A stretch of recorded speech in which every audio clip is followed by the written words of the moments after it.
name is Tenesha Marshall, and I am a counselor for JCPS State Agency Schools in Louisville, Kentucky, as well as an adjunct professor at Spalding University. This is my 18th year as a school counselor, and for this particular platform, I just want to make mention that typically I'm more fun, bubbly, outgoing, but this is a different platform that talks about death, homicide. So I just want to make mention if there's often times where I appear to be too serious or too, in deep thought, I just kind of want to put that out for you. So enjoy the presentation. This is the day that my life changed for forever, a very, very long time.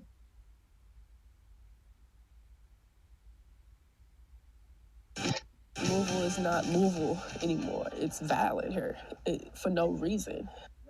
A bloody night in Louisville ended with 5 people shot and this mother's son dead. I'm Elizabeth Woolsey. Good afternoon. I'm Gilbert Coursey. It was 3 separate incidents, about 2.5 hours apart from each other. But first, we focus on the young man who lost his life and how tumultuous it had been over the last few years. I used to get on him all the time about this. That, be careful, how people are. They say a mother knows. And early Tuesday, a relative called me 2 o'clock in the morning, told me they thought it was him. Stephanie Yarnell's worst fears. He just did so much for any and everybody. And he didn't deserve this. No. Came true.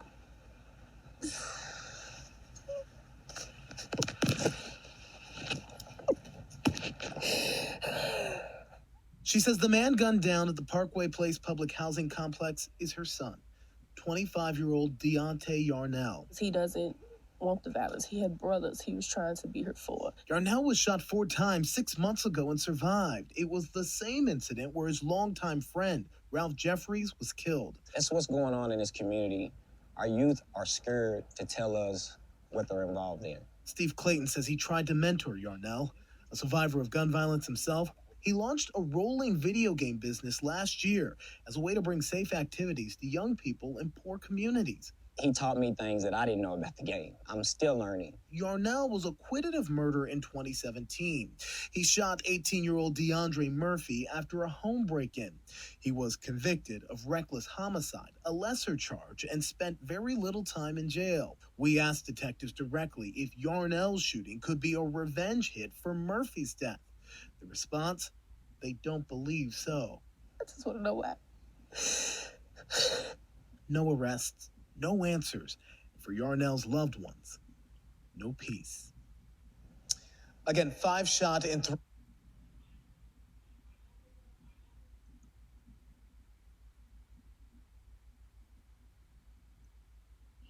These are more pictures of him.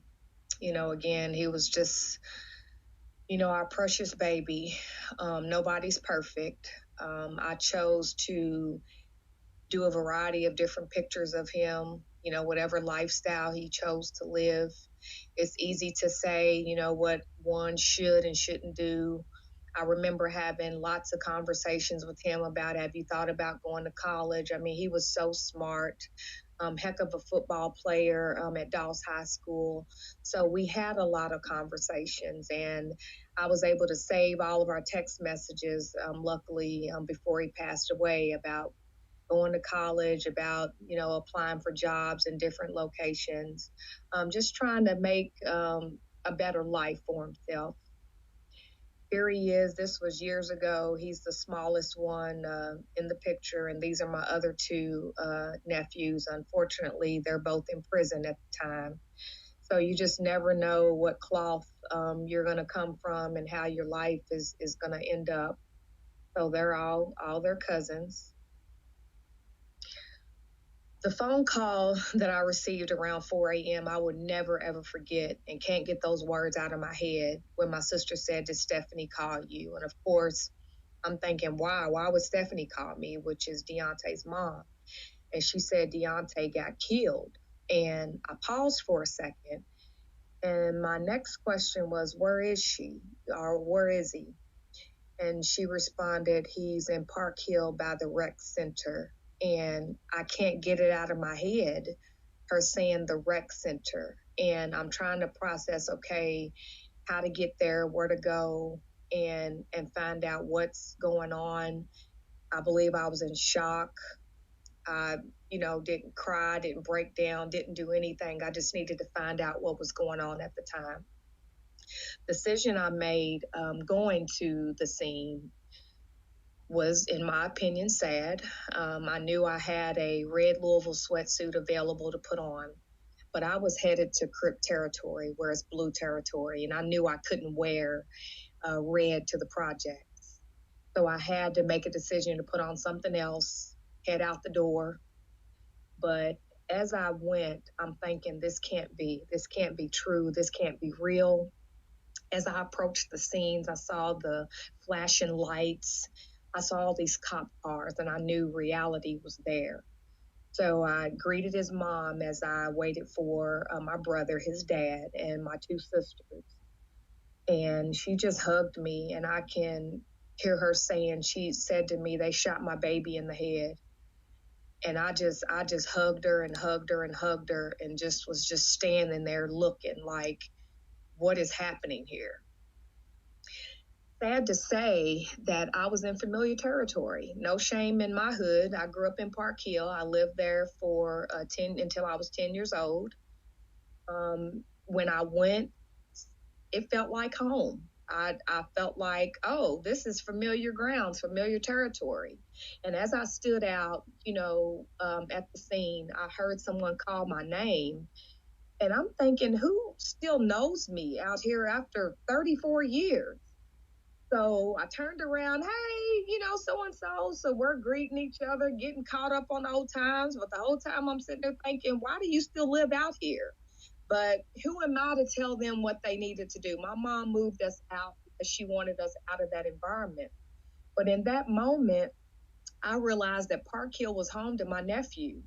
I mean, we lived there when I was younger. His mom grew up there. And no matter how many times I told him to stay out of those projects, I finally understood why he didn't.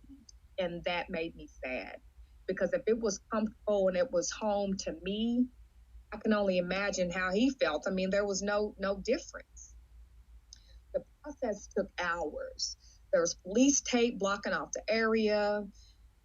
I couldn't see him. Somebody kept trying to tell me, oh, he's over there, between the cars. And I kept trying to wait for the sheet to blow to try to see if I could see something. But they had it blocked off so well, so we couldn't see. And the whole time I kept thinking, I'm going to go over there. I'm going to try to see.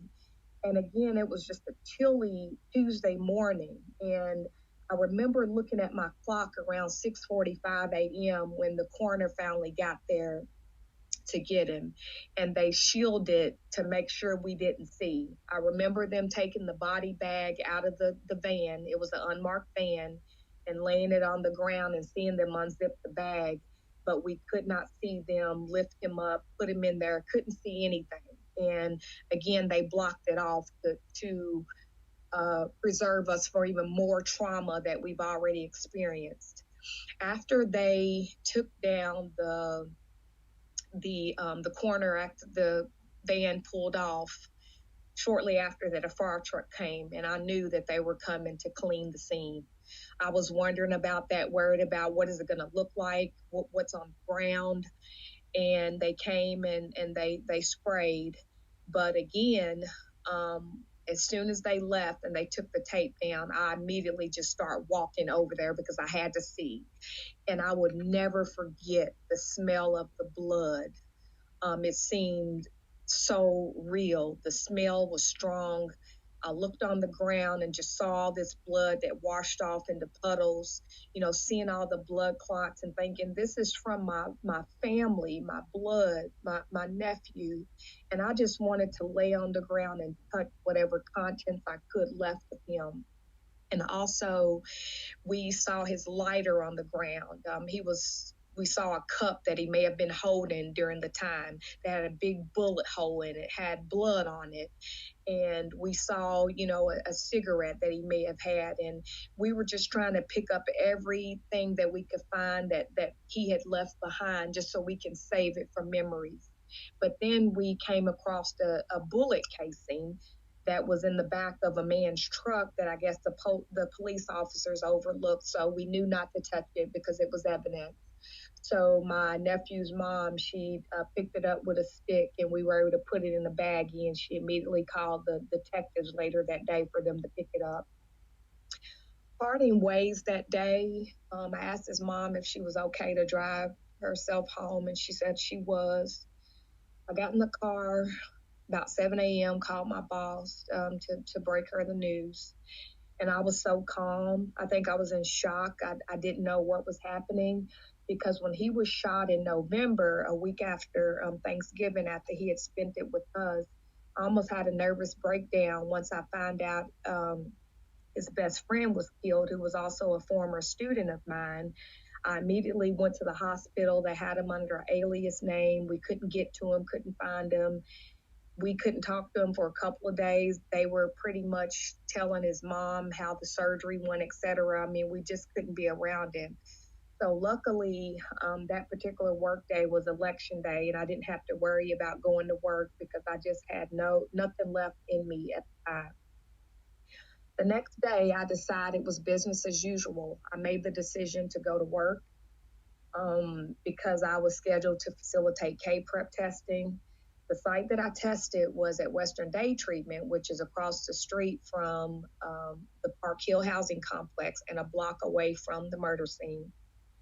All week, I literally felt sick going to work, but staying home wasn't an option. I visited my nephew's mom each day when I got off work to try to, talk with her, try to, share my feelings with her. But I had to take that step and make that decision to go to work to try to have some sense of normalcy.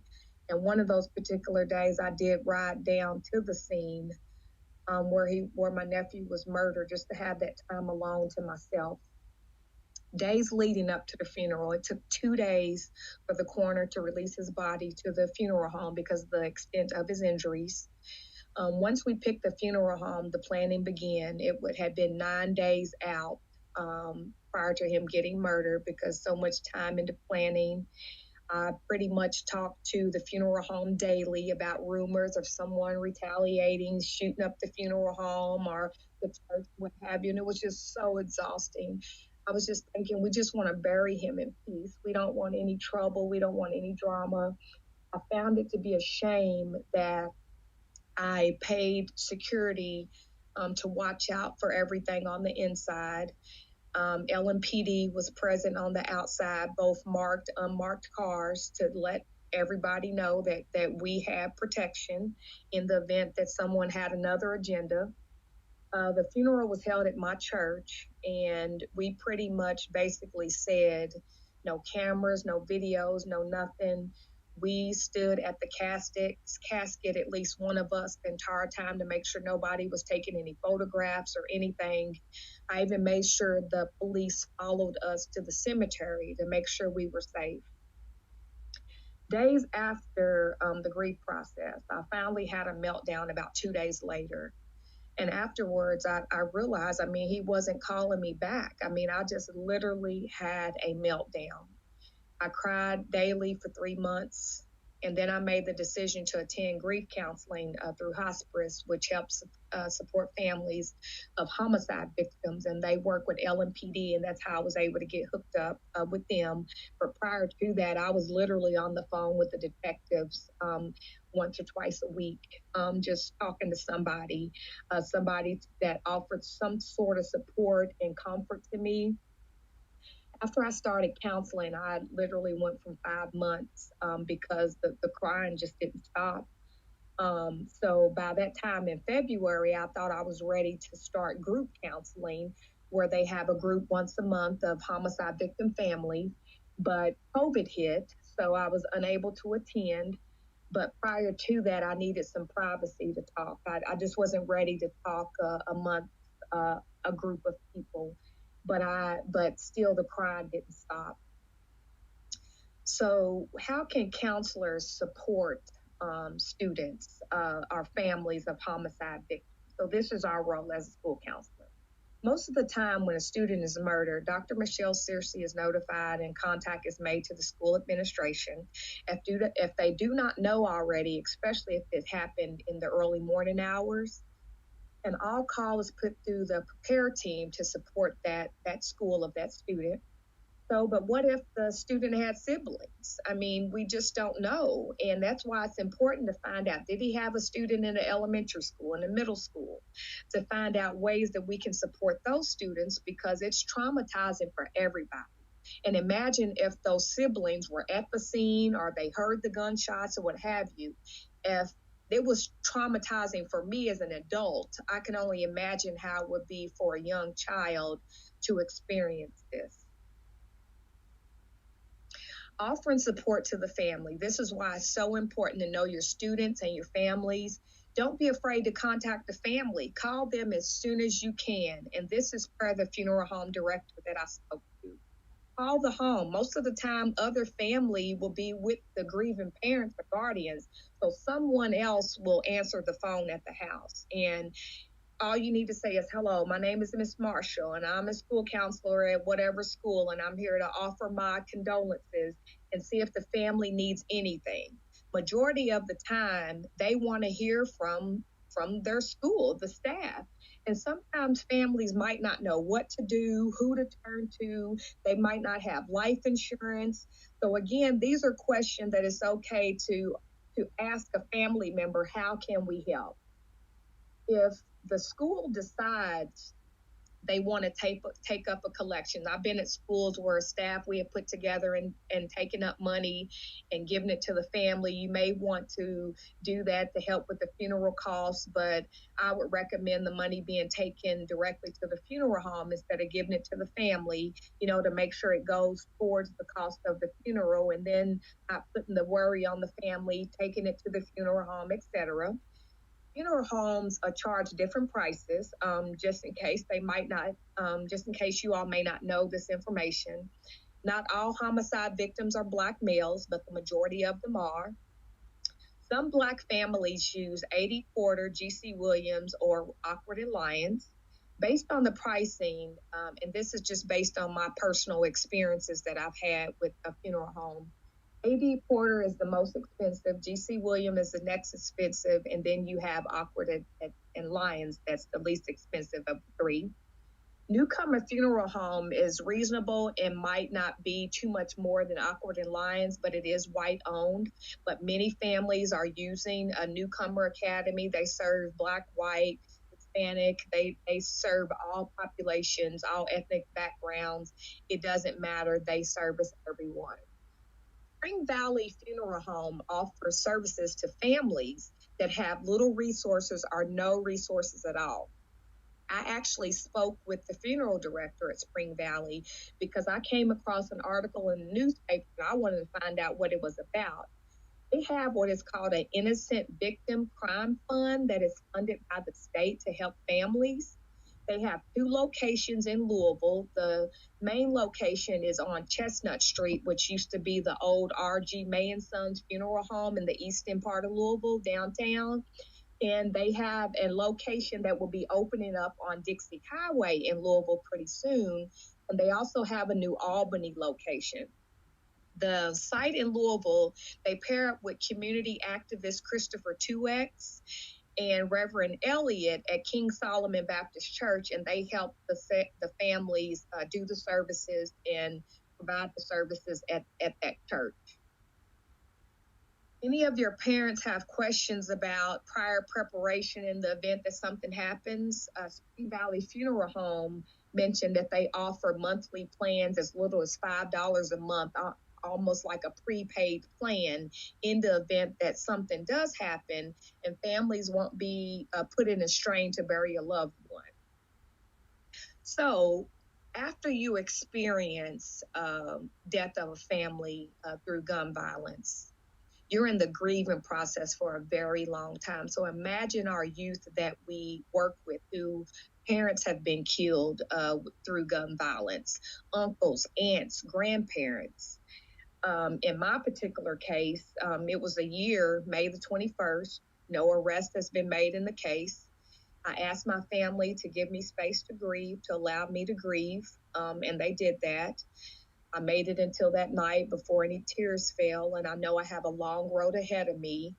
But again, young people, imagine them going through this. And as I've stated, I'm an adult with these stages of grief. So that's why it's important to know that what our young people might deal with during these difficult times. I do have a website that I want to share with you all. It's homicide victims information. And this is the website that the Louisville Metro Police Department shared with me. And it gives, homicide information, homicide support groups, basically tells them you're not alone, you're not forgotten. The first few months, I'd literally talk to the detectives once or twice a week. They knew me by name. I had them on speed dial because I would hear different things. If this person said this happened or that happened, but I was also wanting to know if they had any new leads in the case. So again, this is where I got the information about the Hospice Grief Counseling Center that provided support for me.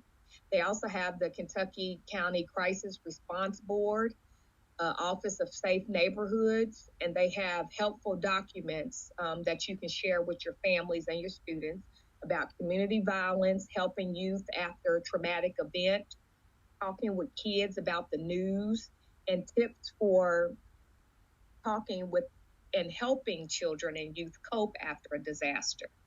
So these are some of the handouts that I chose that I printed out. And anybody that wants a copy of these handouts, you can just email me at tenesha.marshall@jefferson.kyschools.us, and I don't have a problem sending you these. But this is tips for talking with and helping children and youth cope after a disaster or a traumatic event, because it is traumatic. And it gives you the different age groups, almost like as a school counselor, you have your elementary, middle, and high school. This breaks it down and tells you what the child may experience if they're 0 to 5 years old, if they're 0 to 2, 3 to 5 years old. And it also goes into our early childhood adolescence and tells you things that may happen, so you'll be aware when you may approach your student about how he or she is feeling during these difficult times. This talks about how parents, caregivers, teachers can support children's recovery, because again, it's a long, long road ahead. And just because the funeral is over, everybody goes home, it doesn't mean that it's all over with. Tips for talking with children and youth of different age groups after disaster, again, gives you more tips and information, more resources and hotlines for you to call. They have disaster distress hotlines. I mean, it's so much information. Also, an article on community violence and reactions in dangerous times. It's important to know how you need to approach students, what you need to say to them. And this gives you a list of ways youth have described the impact of violence. They talk about how they don't know who to trust. It's hard for me to pay attention.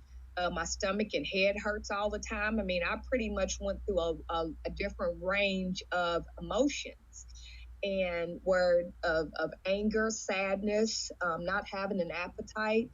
So again, that's why it's so important for us to be trauma sensitive, to understand that these are things that are going to happen and go on in our students' minds.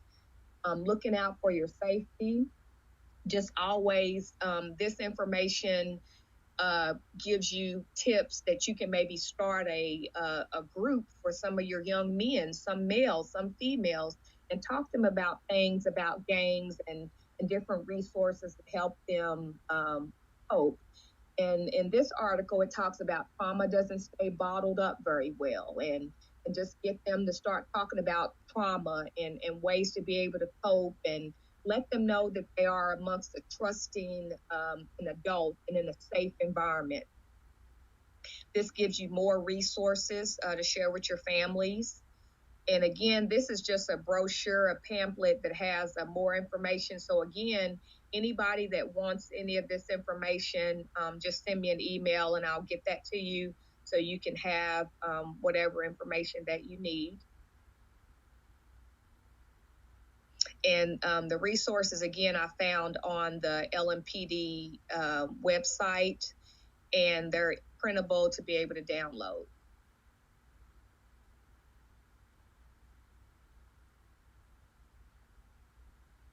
So again, this is my email address if you need the information.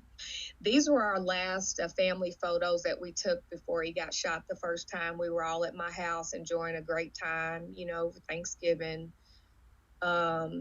Looking back, I feel like I wish I could have taken 1,000 pictures that day, not realizing that was going to be our last time together as a family. These are the resources that I want to share again. The LMPD website that gives you all the information about the different resources that you can give to families during these difficult times. I put down the different funeral homes that I mentioned, A.D. Porter and Sons. This is their Chestnut Street location. They do have a location on Bardstown Road. This is G.C. Williams Funeral Home, Awkward and Lyons Funeral Home, and then the Spring Valley Funeral Home. This number here goes directly to the owner of the funeral home. I was Deontay's school counselor at Dawes from 9th to 11th grade. I was his personal counselor in the 9th grade freshman academy. He was a class of 2012 Dawes Dragon. He was so full of life, full of energy, loved him dearly. He had gone through other things. I know the news mentioned that he had killed someone for breaking into his house. That was a difficult time for our family. So again, this is a long process, but more than anything, touch base with your students of siblings that have lost a loved one, just to say, hey, just thinking about you, checking on you, see how you're feeling, and then make sure you offer these resources to families in the event that they just don't know where to turn to. I want to thank you for taking the time to listen to this presentation. Again, you can follow me on Twitter at Tenesha B. Marsha2, and also contact me via email. I do work for JCPS State Agency Schools if you have any questions about grief, trauma, and homicide victims. Thank you.